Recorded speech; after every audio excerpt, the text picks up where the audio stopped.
আল্লাহ রাব্বুল আলামিন জনগণের ভালোবাসা নিয়ে বাংলাদেশের বর্তমান প্রধানমন্ত্রী বিএনপি চেয়ারম্যান জনাব তারেক রহমানের নেতৃত্বে বিএনপিকে দেশ সেবা করার আবারও সুযোগ দিয়েছে।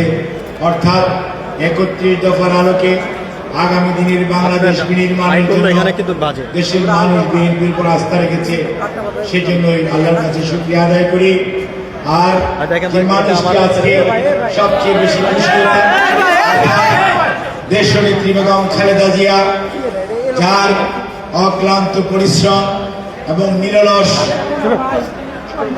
প্রচেষ্টা, সর্বোপরি আপোষহীনতার কারণে আজকে বাংলাদেশ জাতীয়তাবাদী দল এই পর্যায়ে আসতে পেরেছে।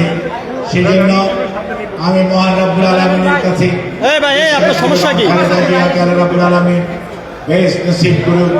আর বিএনপির প্রতিষ্ঠাতা শহীদ জিয়াউর রহমানকে আল্লাহ রাব্বুল আলামিন গোরাজাব মাপ সহ আগামী দিনে জান্নাতুল ফেরদৌস নসিব করুক।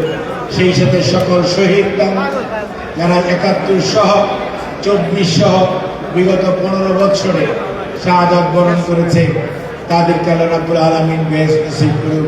যারা বন্ধুত্ব বরণ করেছে তাদেরকে আল্লাহ সুস্থ করে তুলুক। আর আমরা যারা বিভিন্নভাবে আপনার নির্যাতিত হয়েছে, নিপীড়িত হয়েছে, ইনশাআল্লাহ সময় এসছে আগামী দিনে আপনাদের নির্যাতন নিপীড়ন কিভাবে দূর করা যায় এবং প্রতিকার করা যায়, এবং সর্বোপরি যারা ক্ষতিগ্রস্ত হয়েছেন ক্ষতি কিভাবে কাটিয়ে ওঠা যায় সেই দিকে লক্ষ্য রাখতে হবে। কিন্তু সবার আগে মনে রাখতে হবে, নেতা যেমন বলেন সবার আগে বাংলাদেশ, আপনাদেরও মনে রাখতে হবে সবার আগে চিকিৎসকদের চিকিৎসা পেশা, হাসপাতাল তথা মানুষের সেবায় আমাদের সবার আগে মনোনিবেশ করতে হবে। আগামী দিনের বাংলাদেশের বিনির্মাণে ইনশাআল্লাহ চিকিৎসকরা তাদের অতীত ঐতিহ্য বজায় রেখে বাংলাদেশ জাতীয়তাবাদী দলের যে কোনো কার্যক্রমকে এবং আগামী দিনে বাংলাদেশের স্বাস্থ্য ব্যবস্থা আরও জনগণের কাছে অধিকতর গ্রহণযোগ্য করার জন্য সবাই জনাব সর্দার সাখাওয়াত হোসেন বকুল সহ বিএনপির হাত তথা জনাব তারেক রহমানের হাতকে শক্তিশালী করবেন, এই আশাবাদ ব্যক্ত করে আমি আমার বক্তব্য শেষ করছি। আল্লাহ হাফিজ।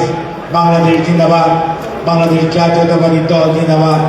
আপনাদের সবাইকে অনেক অনেক ধন্যবাদ।